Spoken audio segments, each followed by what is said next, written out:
आज ही ऑफर का लाभ उठाएं। आज ही ऐप डाउनलोड करें परिधि ई लर्निंग ऐप। हाँ, तो आज अपन स्टार्ट करते हैं इलेक्ट्रोस्टैटिक के चैप्टर के अंदर। हमारा जो आज का टॉपिक है वो है इलेक्ट्रिक फील्ड।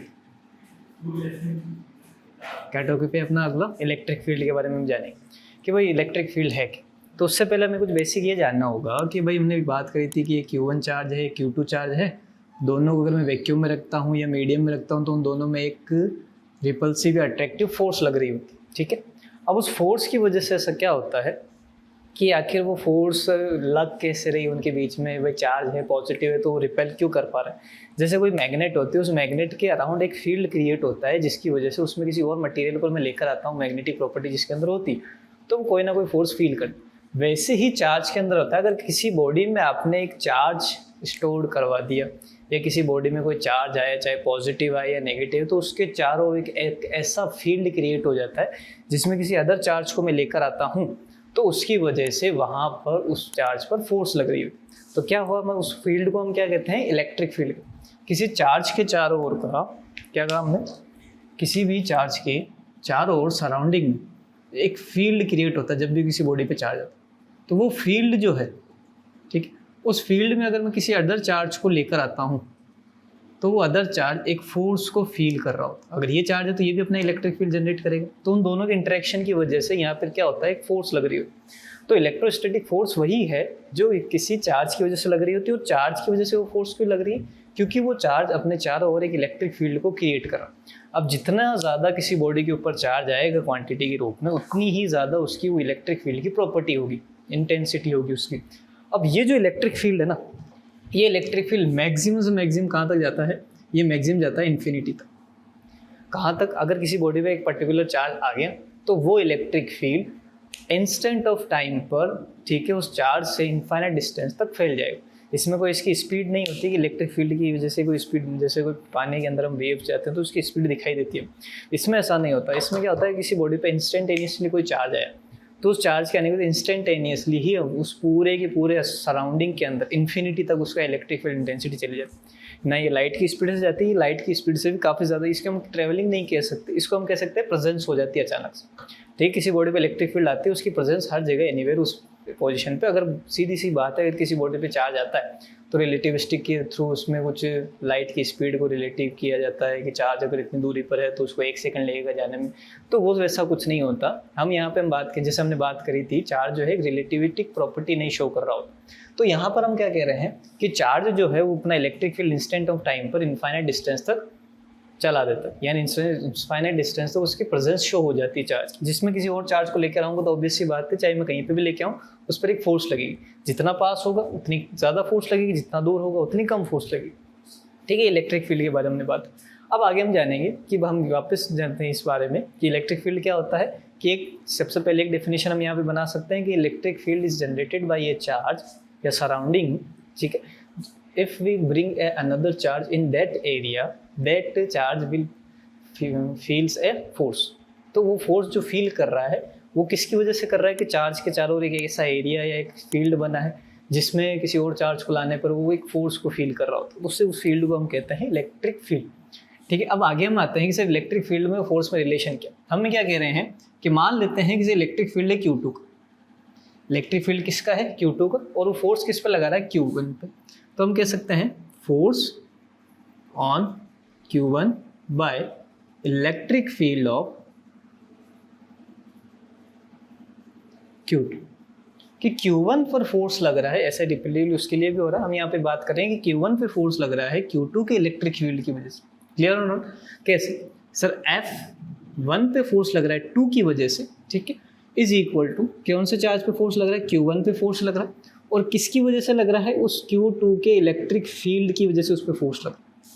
तो उसको कुछ ऐसे लिखा जाता है, F12 बराबर Q1 चार्ज पे फोर्स लग रहा है और E2 यानी कि सेकंड चार्ज के इलेक्ट्रिक फील्ड की वजह से उस पर फोर्स लग रहा है। तो एक फॉर्मूला आप यहाँ पे भी कह सकते हैं, या इसको सिंपली कहूँ F बराबर QE भी कहा जाता है। ये आपको ये बता रहा होता है कि अगर आपने कोई चार्ज लिया है और उस चार्ज को किसी इलेक्ट्रिक फील्ड के अंदर रखा है तो उस पर कितनी फोर्स लग रही होगी। तो वो फोर्स किसके बराबर होगी, इस चार्ज और इलेक्ट्रिक फील्ड के मल्टीप्लिकेशन के बराबर। या हमने उसको वैल्यू के रूप में शो कर दिया। अब हमें फोर्स पता है, फोर्स का फॉर्मूला में पढ़ा है, क्या होता है K Q1 Q2 by R square, दोनों के बीच की जो डिस्टेंस है, is equal to Q1 of E2, Q1 से Q1 कैंसिल, तो E2 यहाँ पे हमारा क्या बना, K Q2 by R square. यानी कि इलेक्ट्रिक फील्ड का हमारे पास फॉर्मूला आ चुका है कि जो भी आपको चार्ज दिया जाए, जो भी हमें चार्ज दिया जाए, जैसे हमें Q2 चार्ज दिया हुआ है तो उस Q2 चार्ज का इलेक्ट्रिक फील्ड क्या होगा, K Q2 upon R square, जो कि E2 हो गया। ऐसे अगर मैं इलेक्ट्रिक फील्ड ऑफ E1 निकालना चाहूँ तो E1 बराबर क्या हो जाएगा, K Q1 upon R square, कुछ ऐसा आ जाएगा। तो हम क्या कह सकते हैं कि इलेक्ट्रिक फील्ड का फॉर्मूला हमारा क्या बना, K Q by R square. R क्या होगी कि उस पॉइंट चार्ज से आप कितनी डिस्टेंस ले रहे हो। जैसे मैंने पॉइंट चार्ज लिया, वो अपने चाह रहे हैं कि इलेक्ट्रिक फील्ड क्या रखा, तो किसी डिस्टेंस r पर, P पॉइंट रखा हमने किसी डिस्टेंस r पर, उसका इलेक्ट्रिक फील्ड कितना होगा वो ये फॉर्मूला में दे दे। तो इसको हम यूनिट वाइज देखें तो कैसा बनेगा, फोर्स चार्ज डिवाइड में गया है इसके, तो इलेक्ट्रिक फील्ड की यूनिट क्या होगी, न्यूटन पर कूलम। क्या यूनिट होगी इसकी, न्यूटन पर कूलम। क्लियर हुआ बेटा यहाँ तक, ये हो गया अपना इलेक्ट्रिक फील्ड। अब जैसे हमारे क्वेश्चंस जो इलेक्ट्रोस्टैटिक के ऊपर बन रहे थे, वैसे ही हमारे question same as it is electric field के ऊपर भी जनरेट हो रहे होते हैं कि 2.2 चार्जेस की वजह से इलेक्ट्रिक फील्ड कितना होगा, उन चार्जेस को वहाँ प्लेस कर दोगे तो इलेक्ट्रिक फील्ड कितना होगा। जैसे मैं एग्जांपल लेते हैं, सबसे पहला एग्जांपल मैंने लिया, एग्जांपल फर्स्ट, कि भाई यहाँ पे +4 माइक्रोकूलम चार्ज है और यहाँ पे 2 माइक्रोकूलम चार्ज, और आपसे पूछा गया, इन दोनों बीच की डिस्टेंस आपको दे दी, मान लें 10 सेंटीमीटर ले लेते हैं। हमसे पूछा गया कि जस्ट इसके मिड पे, इसके मिड P पॉइंट पे इलेक्ट्रिक फील्ड की वैल्यू कितनी हुई, ठीक है, मिड पॉइंट यानी 5 सेंटीमीटर 5 सेंटीमीटर। अब क्वेश्चन कुछ ऐसा ही है, थोड़ा सा इजी कर लेते हैं इसको, 20 ले लेते हैं ताकि 10 सेंटीमीटर में कैलकुलेशन इजी हो जाए समझने के लिए। अब क्या करेंगे, 4 माइक्रोकूलम का चार्ज इस P पॉइंट पे अपना इलेक्ट्रिक फील्ड दे रहा होगा, ठीक है, ये 2 माइक्रोकूलम का चार्ज ये भी इस पॉइंट पे अपना इलेक्ट्रिक फील्ड लगा रहा होगा। अब पॉइंट ये आता है कि इसका जो नेट इलेक्ट्रिक फील्ड होगी, जैसे ये इधर, ठीक है, तो ये पॉजिटिव चार्ज है, तो इस P पॉइंट पे जो इसकी इलेक्ट्रिक फील्ड की डायरेक्शन होगी वो इस तरफ होगी। क्लियर हो ना। और ये भी एक पॉजिटिव चार्ज, 2 माइक्रो, भले इसकी इंटेंसिटी थोड़ी सी कम है लेकिन ये भी एक इलेक्ट्रिक फील्ड अपना शो करेगा, वो अपोजिट डायरेक्शन में होगा। यानी कि मैं कह सकता हूँ कि E1 इसको नेम दे देता हूँ, 2 इसको, और E2, दोनों ही एक दूसरे से अपोजिट डायरेक्शन। तो यहाँ वेक्टर वाली रूल आ गया कि जब 2 फोर्सेज या इलेक्ट्रिक फील्ड एक दूसरे के साथ लग रहे होते हैं तो ऐड हो जाते हैं, लेकिन अपोजिट जब हो रहे होते हैं तो उन दोनों में क्या हो जाता है, रिपल्सिव फोर्स काम करने लग जाती है, कैंसिल आउट करने की कोशिश करते हैं एक दूसरे को। तो सिंपल से इसका आंसर क्या होगा कि E1 की वैल्यू हम निकाल लेंगे, E2 की वैल्यू निकाल लेंगे, जो E नेट होगा हमारा, E नेट क्या होगा, जो ज़्यादा होगा उसको आगे लिखना है हमें, सिंपल सी बात है, ठीक है। मैं ज़्यादा कौन सा लग रहा है, 4 माइक्रोकूलम का फोर्स है तो फोर्स ज़्यादा लगा रहा, तो इसकी इलेक्ट्रिक फील्ड की इंटेंसिटी ज़्यादा है।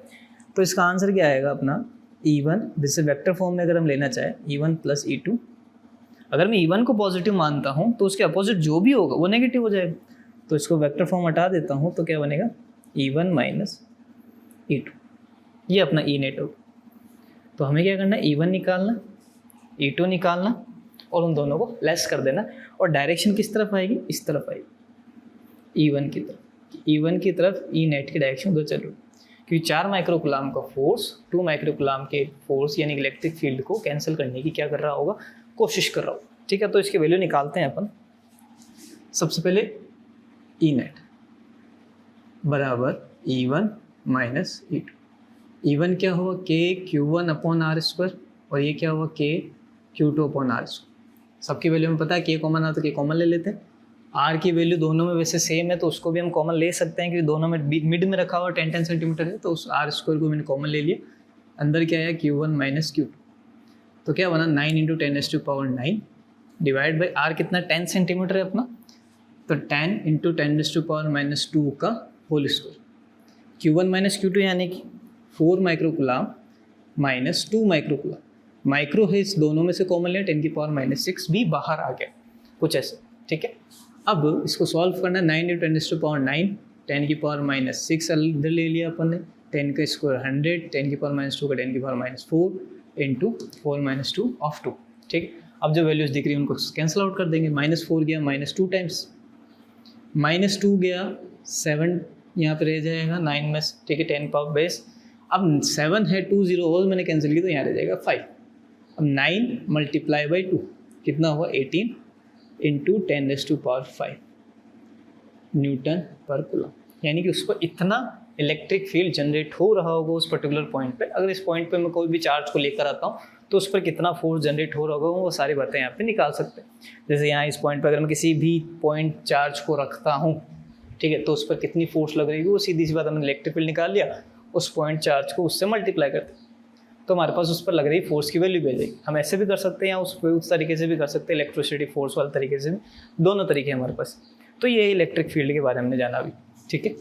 अब हम जानेंगे अगला जो टॉपिक है अपना वो है इलेक्ट्रिक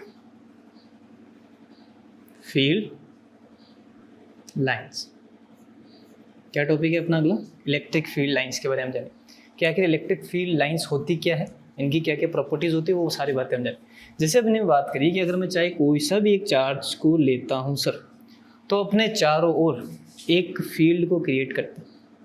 अगर पॉजिटिव चार्ज लिया है तो पॉजिटिव फील्ड को क्रिएट करेगा एक अपने, यह सुन लो।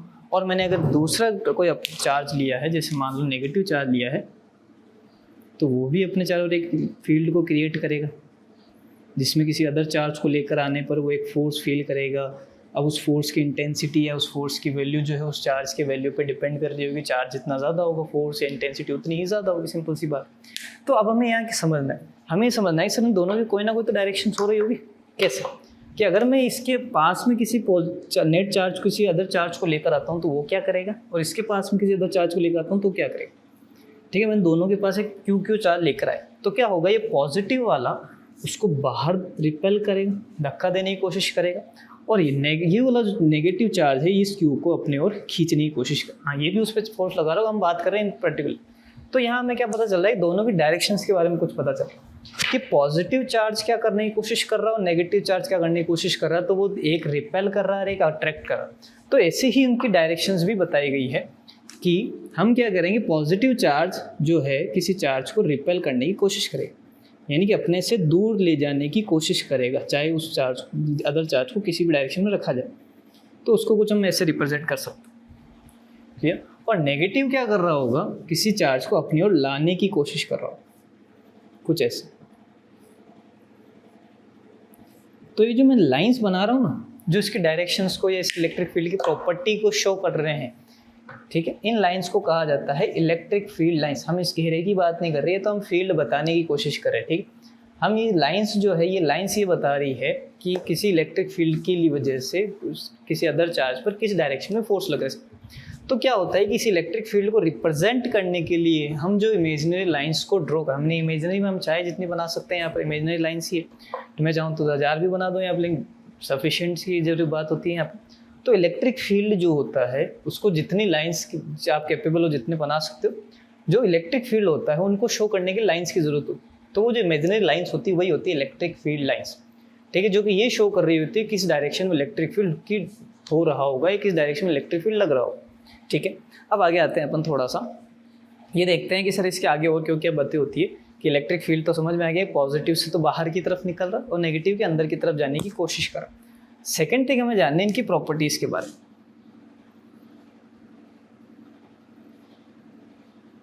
ठीक है। ये तो क्लियर हो गया ना कि इलेक्ट्रिक फील्ड लाइंस क्या होती है, वो इमेजिनरी लाइंस, ठीक है, जिससे हम इलेक्ट्रिक फील्ड को शो करने की कोशिश कर रहे हो। इमेजिनरी लाइंस क्यों बोल रहे हैं, क्योंकि ये रियली में हमें दिखाई नहीं दे रही है, हम इसको इमेजिन कर रहे हैं कि हाँ भाई इधर इसकी डायरेक्शंस होगी या इधर कहीं लग रही होगी, ठीक है। इसी वजह से हम इसको इमेजिनरी लाइंस कहते हैं। That imaginary line to show the electric field, this line are known as electric field lines. अब हमें जानना है इनकी प्रॉपर्टीज़ क्या क्या होती है, कि इनकी क्या क्या प्रॉपर्टीज़ होती है। तो सबसे पहले हमें यही पता चल रहा है, देखो सबसे पहली प्रॉपर्टी हमारे पास यहाँ होती है कि इलेक्ट्रिक फील्ड लाइंस जो है पॉजिटिव से तो बाहर निकल रही है, ठीक है, और वहाँ से किसी ना किसी नेगेटिव के अंदर जा रही है, कुछ ऐसा। तो फर्स्ट प्रॉपर्टी क्या हो गई हमारे पास, electric field lines are produced by positive charge, ठीक है, यानी प्रोड्यूस तो नहीं कह सकते हम, वो पॉजिटिव चार्ज से बाहर की ओर निकल रही है और नेगेटिव चार्ज के अंदर की ओर जाए, डायरेक्शन को बताने की कोशिश की, पॉजिटिव से निकलती है और नेगेटिव की तरफ जाने की कोशिश करती है, फर्स्ट हो। सेकंड प्रॉपर्टी हमारे पास क्या हो गई कि हम कह रहे हैं कि सर वो पॉजिटिव से निकल रही है और वो नेगेटिव की तरफ चली गई। चली गई, अब वापस घूम के तो नहीं आई ना, कुछ ऐसा तो नहीं हो रहा कि नेगेटिव से निकल के वापस पॉजिटिव की तरफ चली गई, नहीं ऐसा नहीं हो रहा। हो क्या रहा है, सिर्फ और सिर्फ वो पॉजिटिव से जा रही है नेगेटिव की तरफ और वहाँ जाके वो खत्म हो जाते हैं नेगेटिव के अंदर, यहाँ से वापस वो जनरेट होकर बाहर नहीं आ रही हो। तो सेकंड क्या होगा कि हमेशा इलेक्ट्रिक फील्ड लाइन पॉजिटिव से निकल कर नेगेटिव में जब जा रही होती है तो एक कंटिन्यूस कर्व बनाती है। क्या बनाती है, कंटिन्यूस कर्व का फॉर्मेट कर। हम यहाँ पे कर्व लेम ले रहे, ध्यान रखना, हम लूप नहीं बोल रहे हैं यहाँ पे। लूप का मतलब होता है पूरा वापस घूम के वापस आ जाए। हमने यहाँ क्या बोला, कंटिन्यूस कर्व। कंटिन्यूस कर्व का मतलब होता है कि एक ऐसा कर्व जो कहीं से स्टार्ट हो रहा है कहीं पे खत्म हो चुका है। और कंटिन्यूस का यहाँ पे हर एक वर्ड का मतलब है, कर्व का मतलब समझ में आ गया, पॉजिटिव जाके नेगेटिव पे जा रहा है, कर्व बन रहा है, लूप नहीं बन रहा। कंटिन्यूस का मतलब होता है कि बीच में कभी ब्रेक नहीं होता, ऐसा नहीं कि रुक रुक के वो इलेक्ट्रिक फील्ड, वो हमेशा कंटिन्यूस ही चलती। हर पॉइंट पर कहीं ना कहीं उस पर अगर किसी अदर चार्ज को लेकर आता हूँ तो वहाँ पर फोर्स लगेगी ही लगेगी। ये होता है कंटिन्यूस का मतलब, ठीक है। तो सेकंड लाइन क्लियर हो गई हमारे पास। थर्ड क्या होता है, it does not make loop. हमने वही बात करी, कंटिन्यूस कर्व बनाती है, लूप नहीं बनाती है। क्या मतलब कि इसका नहीं होता है कि कहीं से निकल रही है वापस उसी जगह पे आ रही, ऐसा नहीं होता है। वो अगर एक पॉइंट से निकल रही है तो दूसरे पॉइंट पर ख़त्म ही हो जाएगी, वो वापस घूम के वहीं आएगी, यानी कि वो लूप बनाने की कोशिश नहीं करेगी। ये हमारी थर्ड लाइन है। आगे चलते हैं, जो कि अब थोड़ा सा फोर्थ पॉइंट के बाद